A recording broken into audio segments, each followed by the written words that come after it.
This video is brought to you by Scout's Eyes. If you're a talented footballer and you want to get yourself in front of a scout, visit Scout's Eyes right now or click the link in the description. AFTV, got James with me. James, we've just watched the match against Brighton. Nerves at the beginning, I think it's fair to say, but come the end of it, another professional performance, another clean sheet, another solid W, another 3 points, and we currently sit top of the league. Job done for the weekend, and we can enjoy tomorrow's game. I think everyone was talking about Luton as the perfect night. Rotating players, getting the 2-0 win, clean sheet. This is the perfect day for me. And what I mean is, we faced a bit of adversity. First 10 minutes, thought Brighton started really well, couldn't really get out, couldn't really get the ball. They're picking passes in between the lines. And I saw the players on the pitch figure it out. I love that. Because before we could start playing, we had to earn the right to play. We actually had the best chance within 30 seconds with Gabriel heads it wide. So we knew from that moment on, look, there's going to be chance in this game.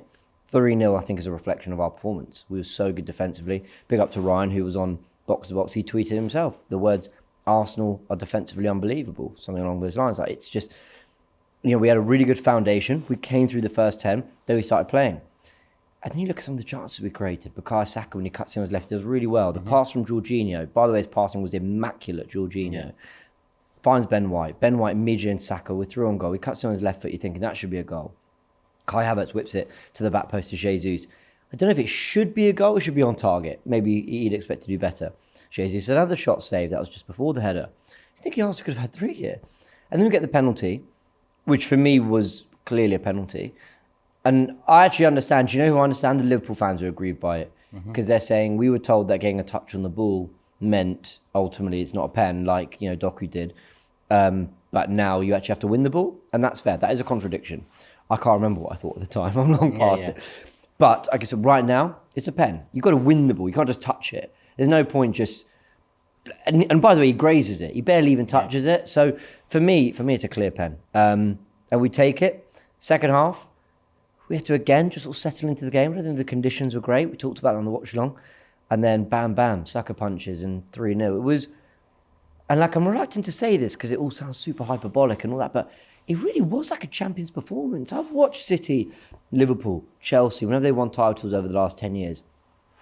And I've watched them go to away grounds, whether it be Goodison, whether it be Selhurst, and I've thought, oh God, this could be where they drop points. I'm keeping an eye, a little bit of hate watching. And then when 3-0, I'm like, you just made that look so comfortable. And Arsenal have done that to the rivals today. Is it a confirmation that the psychology is different, the mentality is different, or is there still, a lot of football to play to really find that out? I don't know. You got to think 31 games we've played enough football to know if the psychology and the mentality is there. But are you talking about this end of the season bit? Is that what you mean? Because last season, for the majority of the season, we were lauded, praised, often doubted for sure. But, the football we was playing, the goals we were scoring, leading the way. Yeah. And then the last 8 games defined us as bottlers, chokers, as, same old Arsenal and so on. So the business end, especially when you're in for what you're in for, what we're in for at this moment in time, can define what your 38 game season was like. Not for us fans, because we still took the positives from last season, said turn the pain into victory. The team did too. Yeah, sorry, the team did too. I think a sign of our mentality is that we went again after last season. People thought, I heard it the year before, this was your chance to get Champions League. This was your chance to win the title. And here we are trading blows in the season. It's arguably hardest to do it. So either way, City and Liverpool are there is what I mean. Both of them you have to fight off. So yeah, mentality shift. It's so hard to know. It really is because, with every passing game, the stakes are higher and higher and higher. How do we perform next? If Liverpool drop points at Old Trafford, by the way, I don't think they do. If they do, how do we play at home to Villa next week? Knowing that it's now win your games and you won the title unless Liverpool do something crazy on the goal difference front, which they might. So that will be a test, because actually the last time we had the chance to go top of the table, knowing that Liverpool were likely to drop points against City, was Brentford. I thought we looked a bit nervy in that game. So I don't know. There's definitely a mentality shift, whether we're like fully there. We're never going to have the mentality of the City players in the sense that they will have that comfort of we've done it. And I know they never say this, but I imagine there's some sense of we've won 3 in a row, we just won the treble. Like, if we don't win the league this season, it doesn't define us. Like, they will play with that sense of relaxation. Arsenal players will know that they're on this upward trajectory and they've got to strike while the iron's hot. I think we're going to be competitive for years to come, but this feels like a really good chance. We look way more complete and ready than we did last season, in my opinion. At this stage of the season, we don't look as emotional. Arteta is looking pretty calm on the touchline. He's rotating players. Everyone's coming in and doing a job. So yeah, I think the very long-winded answer to your question is, I think we do look more ready. And, you talked just now about the rotation. Bearing in mind, Munich coming up in a few days now. Massive Champions League tie. This is what we're here for. Was there anything you needed to find out against Brighton?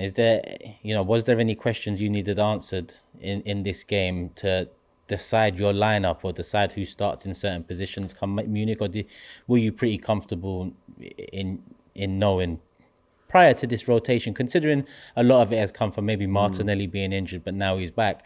How would you set up against Munich? It's a great question, because rewind to the preview a few days ago, I said 4 games where we've not really played our most fluent best. There's a lot of context to all of that. Could we just click and rediscover it? I think we did in that first half. I think it took us a while to settle in our touch. Maybe the conditions, maybe whatever. You could see that there was water spraying off the ball. So I don't know if maybe they're just sort of adjusting, but then played their best football. So Arsenal can click their fingers and get the football playing again. I thought Jorginho epitomised that with some of his passing range and his ability to get us in behind. So in terms of personnel, going to Bayern Munich, Jorginho feels undroppable, but he's not when he's just played another 90 and Partey's available. So it's like...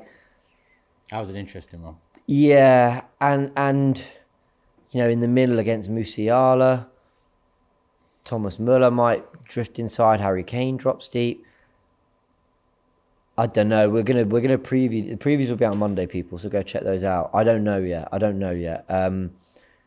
Rice is the perfect DM for that game. If we had a second Rice. Yeah. Xhaka was still at the club, which is a super chat that came on in the watch along.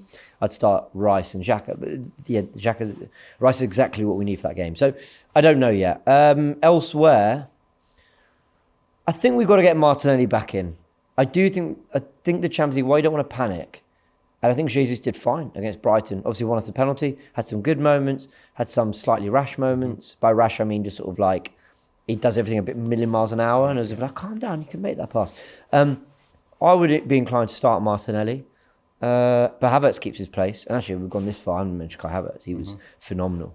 So I'd be surprised if Jesus starts. I think Havertz, like his overall play from the running. You remember that ball that was played in behind to Jorginho, and he makes the sprint in beyond, and then he creates a chance from Jesus. That's great playmaking. That's great, running in behind. For me, Havertz gets his place. Otherwise, elsewhere, maybe Tomiyasu in for Zinni, which I think with him coming on and not Kivior, I think Tomiyasu probably starts. Like you said, the previews are out Monday, people, so we will talk about it then. James, pleasure as always. I got this wrong with Dan Potts. No, you know what? Yeah. That was my fuck up. I spotted the last 2 people, and then I've gone to shake your hand. Why? I can't pretend Subconscious. I can't pretend I was following it the whole time, but there we go. No worries. It is what it is. Big up.